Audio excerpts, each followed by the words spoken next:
Welcome to ExplorinVictorian. I'm Josh Wilson, and today I'm out camping with some friends of mine. They've invited me along to be a camp cook for them while they go fishing. Hopefully they're going to bring back a big mess of fish for me to cook using an 1868 recipe. So let's get to it. The recipe we're using today comes from 1868's Consult Me, which is full of some really good cooking recipes, home remedies, things like that. Our recipe says, broil it gradually in a Dutch oven or in a common oven. Cut small an anchovy and chop some capers. Melt some butter with a little flour, pepper, salt, nutmeg, and half a spoonful of vinegar. Pour it over the trout and serve it hot. I've prepared the Dutch oven by greasing it really well with some butter, and then I've laid slices of onion and lemon down in the bottom. The butter stops the onion and lemon from sticking to the bottom of the Dutch oven, and the slices of lemon and onion keep the fish up off the bottom so that they actually broil instead of just frying in the butter. I'm not sure exactly what kind of fish these are. Fishing didn't go as planned today, so we went ahead and picked these fish up at the market, and I've removed the heads and the tails. The recipe says to salt them, but because I'm going to be using capers and anchovies, I don't want to go too heavy on the salt. So if we want them saltier when it's time to eat, we can add that later.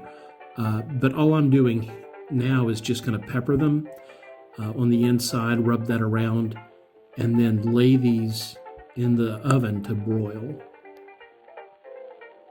The first thing I'm going to do to be able to cook in my oven is put just a little bit of these coals on the ground. You don't want a whole lot of heat underneath your oven. It's not like putting a skillet on top of the fire so that you can heat it all up to fry bacon or something. Most of your heat needs to be on top, so I'm going to do just a few coals underneath and then a couple of shovelfuls of these hot coals on the top so that it heats the air around the food that you're trying to cook.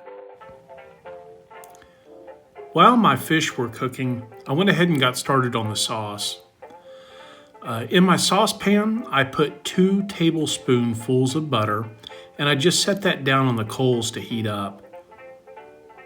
Once it was completely melted, I added in 2 tablespoonfuls of flour. Stirred this up really well, and then put it back on the fire to brown.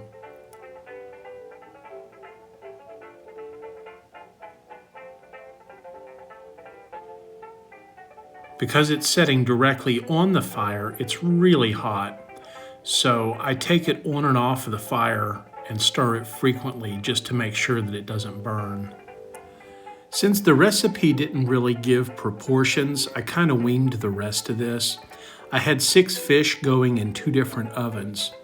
So what I did was, once I got just a little bit of color on my flour, I mashed up a whole can of anchovies, which was like 6 small filets.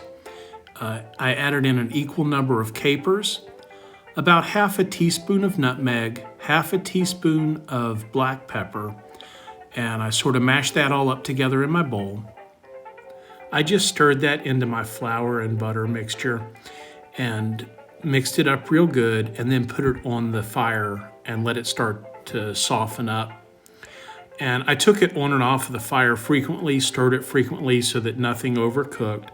And I just cooked it until it was soft and it took on, a sauce consistency instead of a stew consistency. Once I had hit that point, I added in a 1/4 cup of apple cider vinegar. Now I know the recipe only said to use like half a spoonful, but I didn't know if it was half a teaspoon or half a tablespoon. And since I actually had 6 fish going in 2 different ovens, I wanted to make sure that I had enough sauce for all of them. So I put in a 1/4 cup of vinegar, stirred it really well, and then just let that keep simmering. One of the most important things you can have when you're cooking in a Dutch oven is a good watch.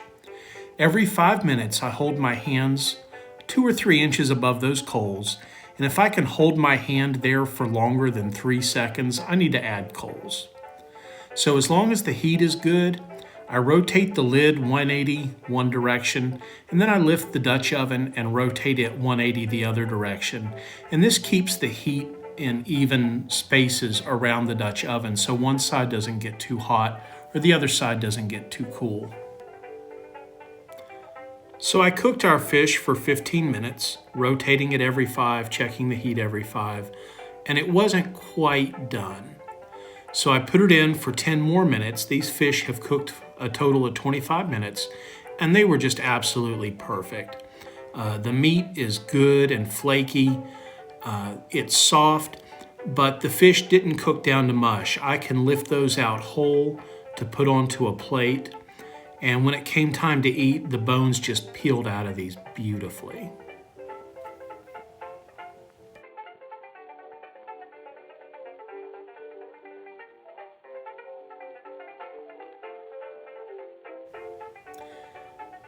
And here it is all plated up. Got a little portion, smeared some sauce on it, and let's try. So I've got my fish plated up with some cornbread that I baked earlier in one of those Dutch ovens too. I've got some collard greens that we cooked up over the fire as well. You saw how flaky the fish was earlier when I was checking it. So I can tell you now, this is really good and tender. The bones just fall right off of that. And the sauce, that's excellent. This sauce, it's a little salty, it's a little tangy, it's a little sweet. It's very reminiscent of something that you would go to a steakhouse and dip onion rings in. It's really good, and I definitely recommend this sauce. This would be good on pork or chicken as well. So I hope you like this video. If so, like and subscribe to keep seeing more content like this. If you try this recipe, let me know in the comments down below, and I'll see you next time on Exploring Victorian. That fire real? It's real. You don't believe me? Stick your hand in it. I didn't want you to feel, out of place on your vacation day here. Yeah, that's going into